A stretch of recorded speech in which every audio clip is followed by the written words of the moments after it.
If I reflect back kind of on my career, I would say that the common thread has been really problem solving kind of at scale, but with data and process optimization at the forefront. At Notable, what sets you guys apart and some of the work you guys are doing? There's some things about this company that makes it unique. They're not new. Notable's been around since 2017. They were working on real-world solutions for DME and HME providers well ahead of this huge hype. What lessons did you learn about getting buy-in for big change? I think from my perspective, it all starts with the why. Why are you making this change? Why are you deploying master data management? Why are you deploying automation? Why are you deploying AI solution? At the end of the day, if the people feel changes happening to them rather than for them, they're going to inherently resist. My goal's always really been the same: remove friction, improve outcomes, and deliver measurable values that matter to the business. All right, we got Brian Nannie from Notable Systems on the Claim to Fame podcast. How you doing, Brian? I'm doing very well. How about yourself, Alex? Doing good. Doing good. Thanks for joining today. We always kind of start off the podcast with kind of just like a little bit about who you are and what your company does and everything like that. Just in case anyone hasn't heard of you or Notable Systems, just give a little bit of background. That'll be great to start off with. Yeah, absolutely. So Awesome. I'm Brian Nannie. I've had quite a bit of experience in the DME and HME world. I actually worked for Lincare Holdings for about 14 years, both on their revenue cycle management side, but also on their data side. I operated as their chief data officer for about 7 of those 14 years, but made the switch over to Notable Systems, which has actually been fantastic thus far. So Notable Systems, they specialize in AI automation within the HME and DME space. And so they've done some pretty remarkable work in some of their products. It's funny, I stumbled across them and saw some of their work before they actually started engaging with Lincare.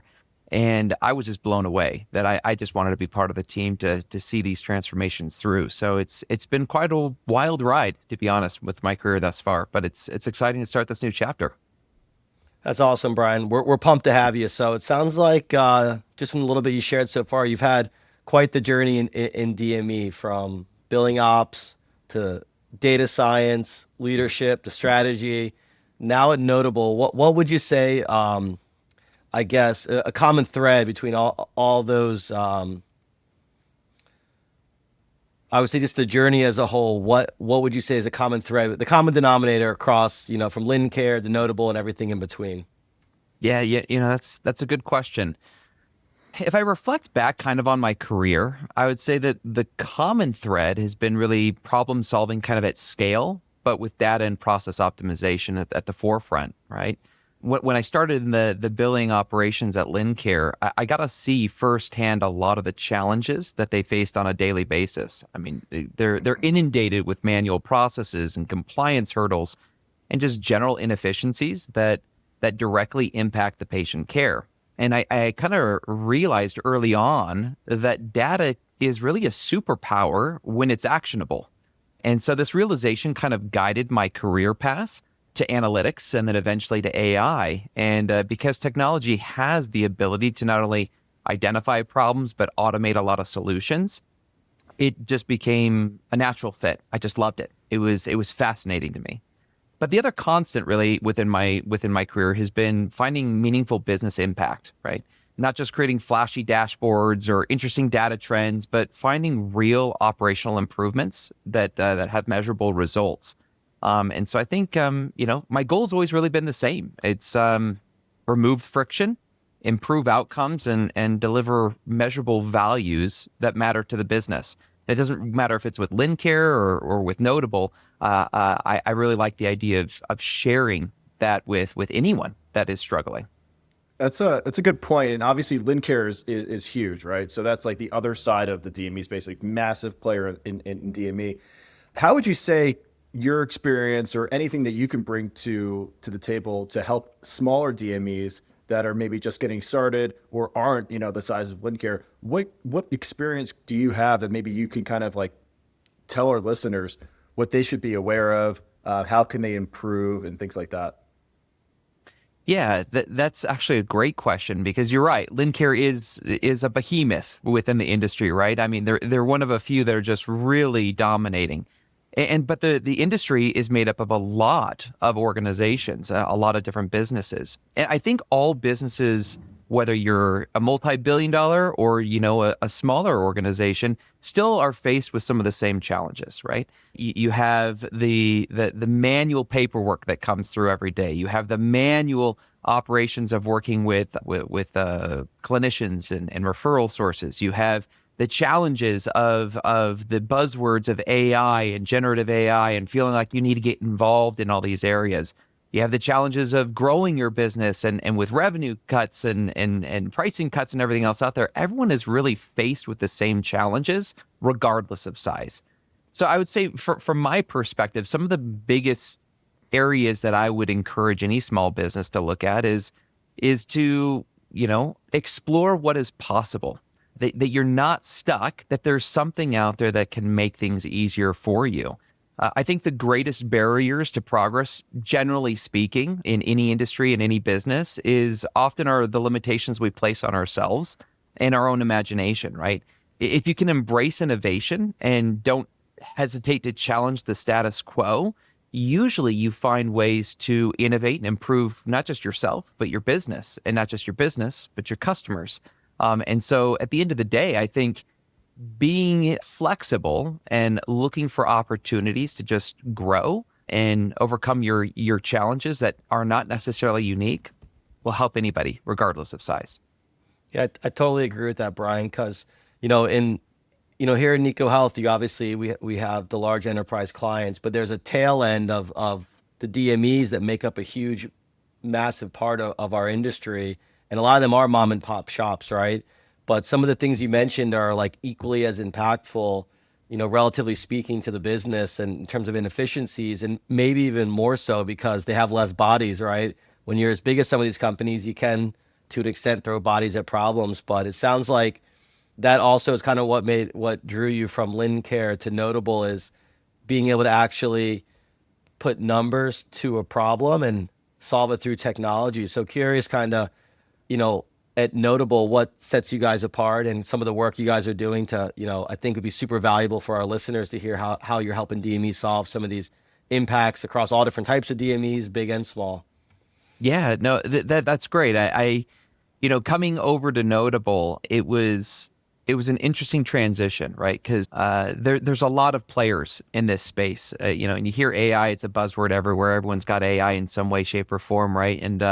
But Notable, I feel, is a little different. There's some things about this company that makes it unique. And the first thing that I noticed was they're not new, right? I mean, Notable's been around since 2017. I mean, they were around pre large language models and all this hype and chaos. And they were working on real world solutions for DME and HME providers well ahead of this huge hype.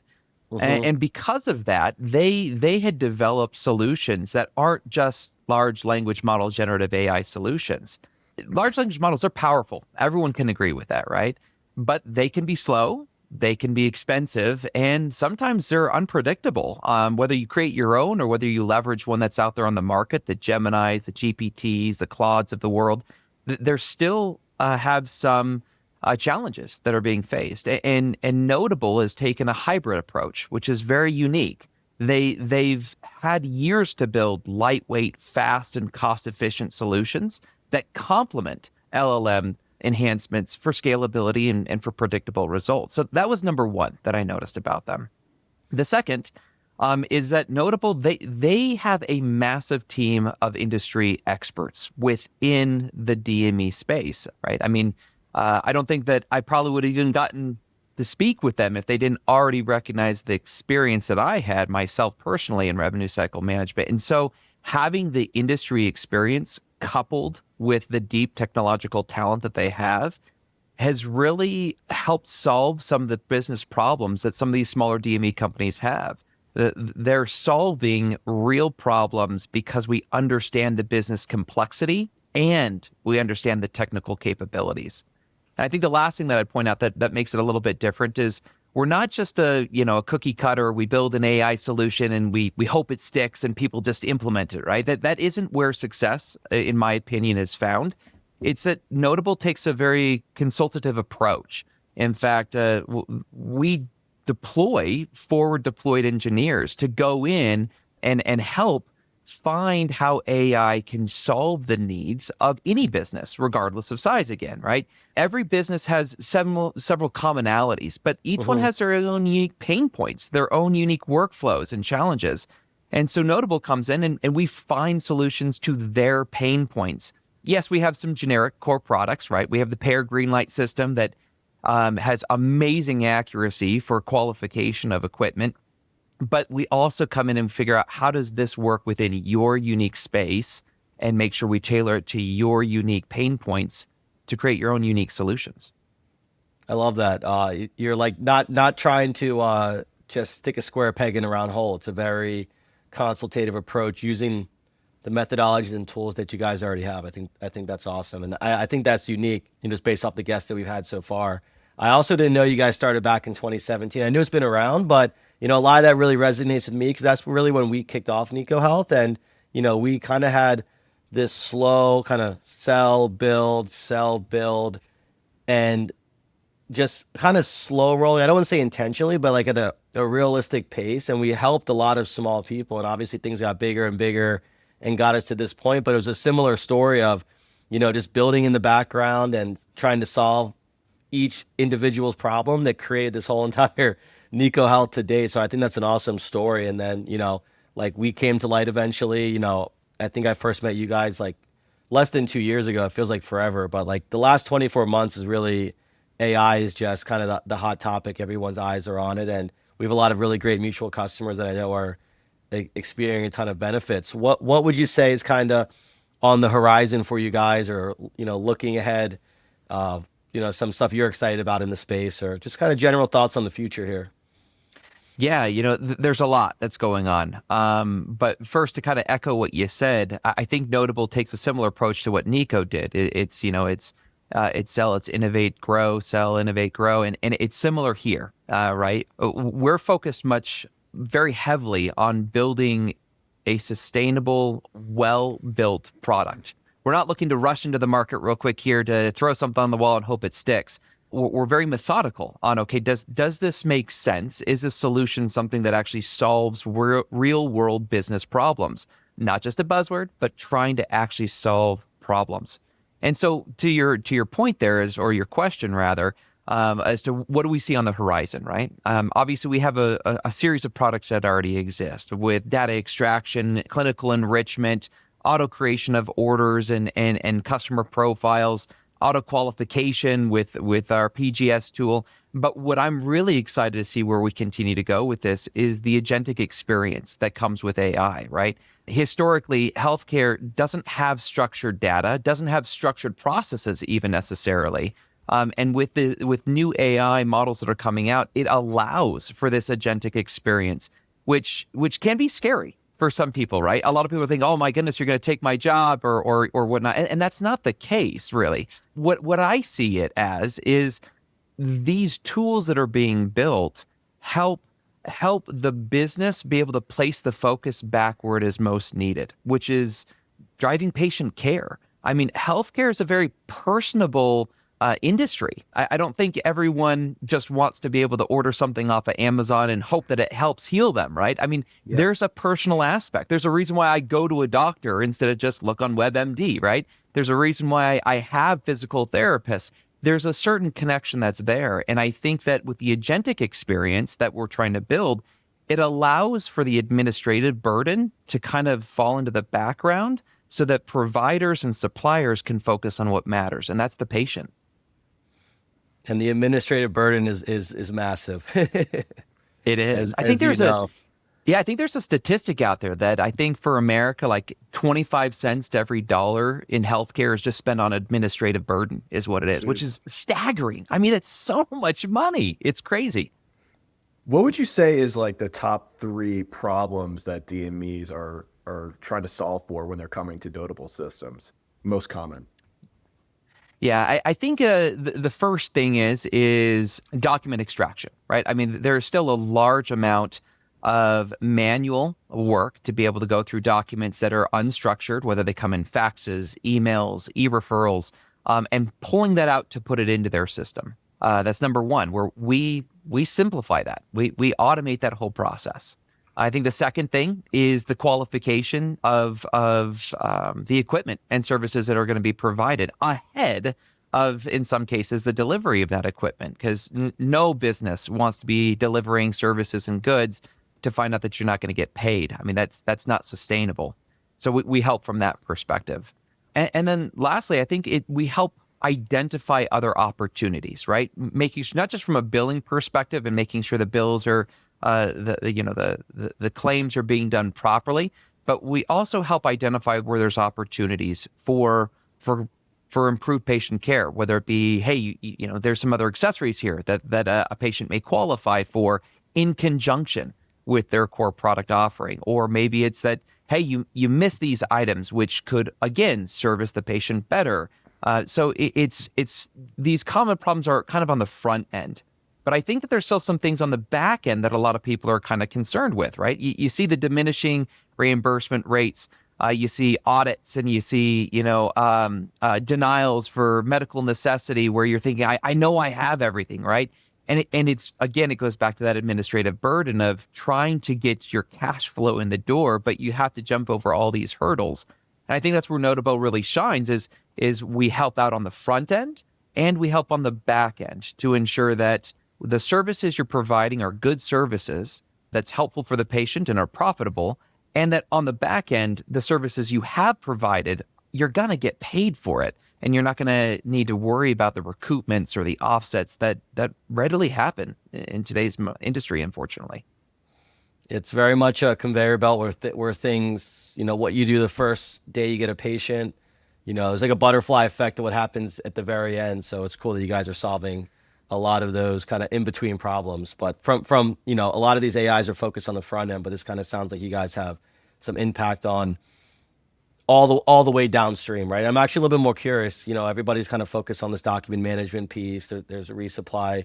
When you say you're helping on the back end, do you have any like specific examples? Like, is that actually on the billing side, or is it way past that? Like, hey, to the point of like customer satisfaction? Yeah, good question. So a lot of our focus, and we have a pretty extensive roadmap that I probably don't want to go into too much detail on the call today, but there is absolutely some products and workings that we're developing specifically for audits, appeals, and denial management, right? Because a lot of times it's similar stuff. I at least saw this a lot at Lincare. Is there's constant audits, whether it be prepay audits, post-pay audits, rack audits, TPE audits. I mean, I feel like every time you turn, there's some kind of new way that the government or an insurance carrier is trying to find a way to not pay you. But on the back end there, some of these products, we help manage that process, or we can help take the experiences from the front end, all that document management, the document interpretation, and you can apply it on the back end so that it can streamline those processes. So I think a lot of these solutions that we're hearing from out in the market these days, you're right, they're focusing on the front end, which is a big problem. It's a pain point, and it's definitely a bottleneck, but it's not the only challenge. I mean, there's challenges from the start all the way to the end. It's interesting for sure. And then at the end of the day, the patient outcome is the ultimate result. Go ahead, Alex. That's right. Yeah, sure. I was going to say, it seems like sometimes maybe smaller or mid-sized DMEs, a lot of them, it seems like a lot of problems that they face are they don't truly know their numbers. What would you say are some of the misunderstood metrics or trends in billing or analytics that you wish people in DME really understood a bit better? Yeah, that's an interesting question, right? Because I don't know that there's just one metric or one trend. I think overarchingly, I think the biggest challenge is lagging indicators. I think most businesses, they focus a lot on the lagging indicators, but by that point, it's too late. You can't make a change at that point, right?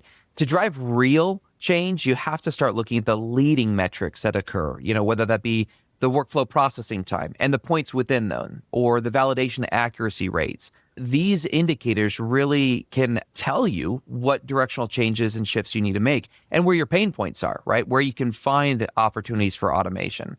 Probably more realistic example, right? To be more direct.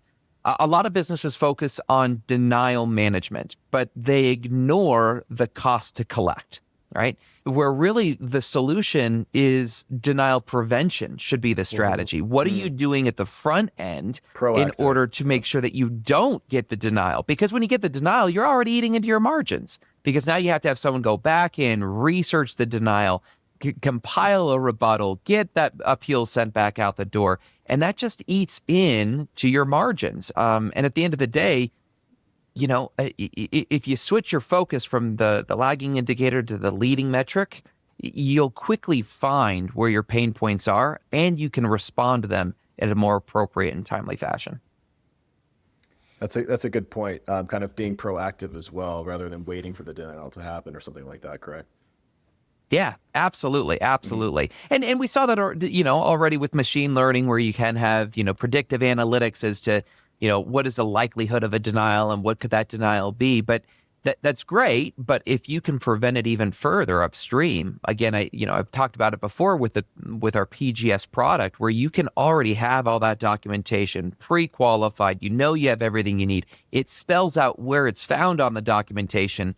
When you get that denial, it's very simple to go back to that report and say, oh, simple. Here's the answer. You don't need to do all that research. That's great. And I'm sure the listeners are going to find this super important and really interesting, because there's a lot that you're able to really sum up here, and you have a lot of great information, and a lot of your past experience really comes through with a lot of your answers, which is awesome, and we really appreciate that. I know at Lincare you rolled out MDM systems and governance policies and all these other things. What lessons did you learn about getting buy-in for big change? Whew, that's a loaded question there. Because buy-in's key. That's the only way you can ever really get anything moving, whether it be small or large company. I think from my perspective, it all starts with the why. Why are you making this change? Why are you deploying master data management? Why are you deploying automation? Why are you deploying AI solutions, right? At the end of the day, if the people feel changes happening to them rather than for them, they're going to inherently resist.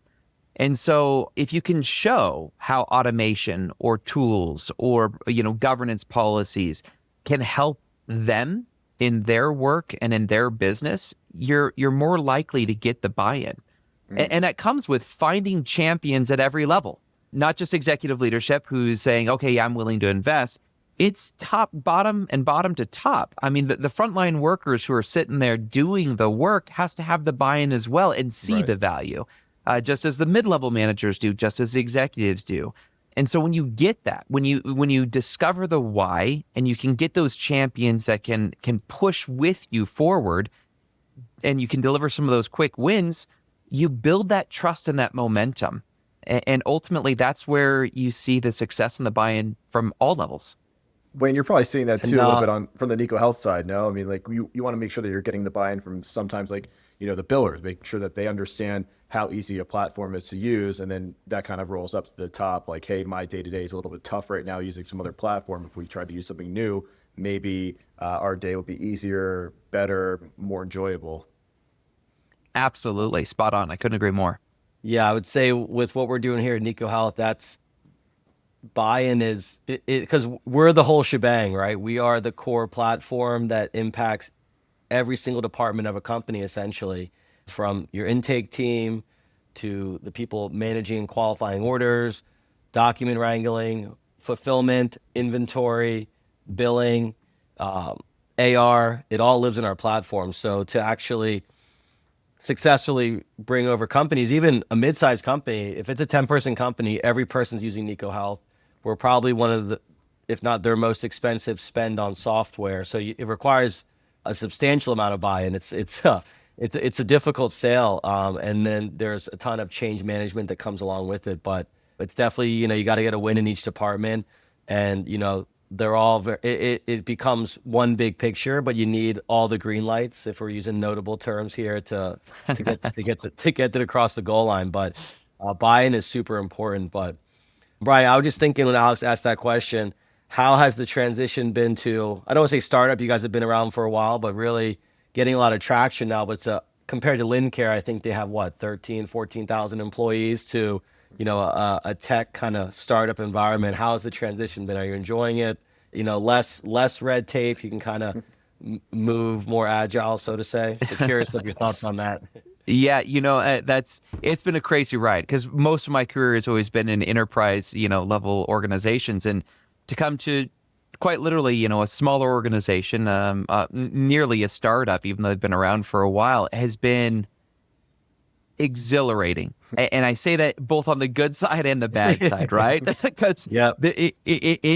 things can go fast, really Yep. fast. And the thing that I love about it is you can change directions quickly, right?